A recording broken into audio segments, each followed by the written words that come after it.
వద్దురా పాలన వద్దురా పాలన ఆరోగ్య శాఖ మంత్రి వెంటనే చేతగాని సీఎం రేవంత్ రెడ్డి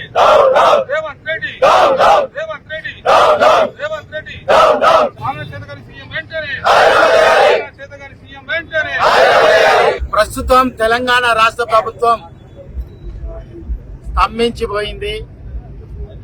ఈరోజు వరంగల్ తూర్పు నియోజకవర్గంలో ఎంజీఎం హాస్పిటల్లో ఉత్తర తెలంగాణలోనే పెద్ద దిక్కుగా ఉన్న ఈ హాస్పిటల్లో అధికారులు గాని ప్రజాప్రతినిధులు గాని స్థానిక శాసనసభ్యురాలు ప్రస్తుత మంత్రి ఎవ్వరు కూడా పట్టించుకోకుండా ఈ ఎంజీఎం ను గాలికి వదిలేసి, దానికి ప్రధానంగా నిన్న జరిగినటువంటి చిన్న కిడ్ కుక్కలు తీసుకొచ్చి ఇక్కడ పడవేయడం జరిగింది. ఎంత దౌర్భాగ్యం అంటే హాస్పిటల్ అధికారులు మాకు సంబంధం లేదు బయటికి వెళ్ళి తీసుకొచ్చినా అంటారు. ఆ పడవేసిన ప్లేస్ ఎక్కడ ఉంది, ఇక్కడ గేటు దాటి ఎంత దూరం వెళ్ళాలి, మరి గేటు దాటుకోవడానికి ఎంతమంది సెక్యూరిటీ ఉన్నారు, మరి అది బయటికి వెళ్ళి వచ్చే అవకాశం ఏమాత్రం లేదు.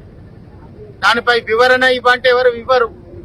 సీకేఎం హాస్పిటల్ ను కూడా వెరిఫై చేసినాం, కొద్ది అబద్దాలు అట్లా కూడా ఆడిల్లు. సీకేఎం హాస్పిటల్లో ట్రీట్మెంట్ తీసుకొని ఇక్కడ మళ్ళీ ట్రీట్మెంట్ కి వచ్చిందని చెప్పి సీకేఎం హాస్పిటల్లో వెరిఫై చేస్తే కూడా ఎక్కడ కూడా ఒక్క బాలిక కూడా బాలుడు కూడా ఎంజీఎం నుండి ట్రీట్మెంట్ కి వచ్చిన దాఖలాలు గత 5 రోజుల నుంచి కూడా లేవు. అదేవిధంగా ప్రైవేట్ హాస్పిటళ్లలో కూడా వెరిఫై చేసినాం, అక్కడ కూడా లేదు. స్వయంగా ఇక్కడ జరిగినటువంటి ఏదైతే ఉందో వీళ్ళ నిర్లక్ష్యానికి ప్రధాన అక్కడ సాక్ష్యం నిన్న ఆ ఒక బాలిక బాలుడు కూతురు చెడిపోవడం జరిగింది. అయితే ఈ ఎంజీఎం లో ఈ రోజు మొదలైంది కాదు ఈ అంశం. ఈ ప్రభుత్వం రాగానే సూపర్ స్పెషాలిటీ హాస్పిటల్ 750 పడకలు ఎంజీఎం హాస్పిటల్ అదేవిధంగా ఇక్కడ రోజు పేషెంట్లకు వినియోగిస్తున్నారు. 1250 ఆ పడకలు ఉంటే 750 మాత్రమే ఇక్కడ వినియోగంలోకి వస్తున్నాయి. 250 సూపర్ స్పెషాలిటీలో ఉన్నాయి. అంటే 50% కూడా నీకు పేషెంట్స్ రాలేకపోతున్నారు. కారణం వీళ్ళ మీద విశ్వాసం కోల్పోయిల్లు, నమ్మకం కోల్పోయిల్లు. ఇక్కడ కనీసం సెక్యూరిటీ కోసం సీసీ కెమెరాలు కూడా పనిచేస్తలేవు. మిత్రులారా, మీరు తీసుకున్న తర్వాత ఒకసారి సీసీ కెమెరాలన్నీ కూడా మీరు పరిశీలించండి.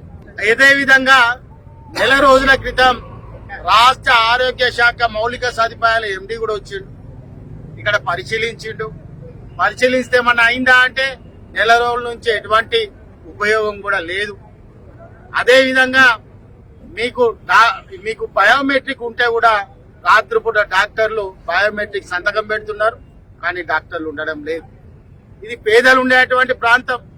అటువంటి ప్రాంతంలో డాక్టర్లు రాత్రిపూట బయోమెట్రిక్ పెట్టి సంతకం పెట్టిపోతే పట్టించుకునే నాదులు లేరు. మందులు 80% ఉన్నాయి, సీసీ కెమెరాలు పనిచేయి, డాక్టర్లు అందుబాటులో ఉండరు, అడ్మినిస్ట్రేషన్ ప్రాపర్ గా ఉండదు.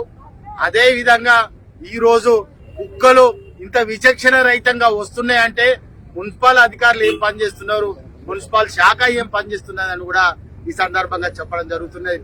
వెరసి ఇవన్నీ కూడా ఆలోచిస్తే ప్రజలు ఓట్లేసి నమ్మి ఓట్లేస్తే మీరిక్కడ ఒక ఎంజీఎం గాని ఇతర విభాగాలలో గాని ఇక్కడ కూడా పట్టించుకునే పరిస్థితులు లేవు. ఇవాళ తెలంగాణ రాష్ట్ర ప్రభుత్వం కేసీఆర్ గారి నాయకత్వాన 24 అంతస్తుల యొక్క హాస్పిటల్ ను శంకుస్థాపన చేసి నిర్మాణం చేస్తే దాన్ని పూర్తి చేయకుండా ఆపిన చరిత్ర మీపై ఉన్నదని కూడా అంటున్నాం. అదే విధంగా ఈ రోజు మేము ఒకటే చెప్తున్నాం, ఎంజీఎం ను పునరుద్ధరించి దీనికి కావాల్సిన మౌలిక సదుపాయాలు గాని అదే విధంగా మెడిసిన్ కానీ అధికారుల యొక్క అడ్మినిస్ట్రేషన్ కానీ ప్రాపర్ గా లేని పక్షాన ఉధృతంగా మేము దీన్ని రాస్తారోకలు కానీ ధర్నా